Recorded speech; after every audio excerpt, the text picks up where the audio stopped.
Oxidation state versus formal charge. How do you calculate them?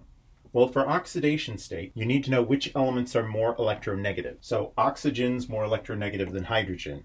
All the bonds with oxygen and hydrogen, count them as being on the oxygen, which means the oxygen has 8 electrons and oxygen normally has 6. So that means the oxidation state of the oxygen is -2. The hydrogens normally have 1, but in this scheme they have 0. So they're 1 short, so it means they're +1. Those are the oxidation states.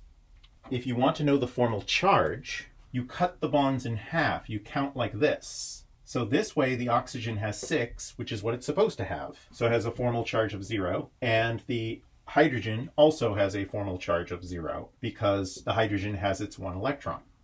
Methane. Carbon is more electronegative than hydrogen. So all of these count as being on the carbon, which puts carbon at 8.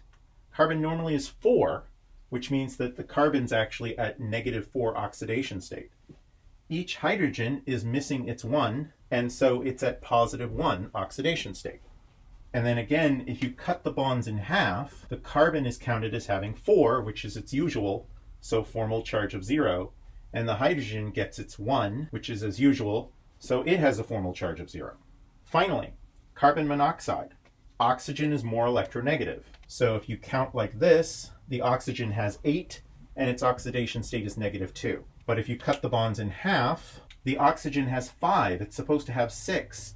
So the oxygen is actually at +1. Likewise, the carbon is at +2 oxidation state. And the carbon has 5 when it's supposed to have 4, so the carbon's actually at -1.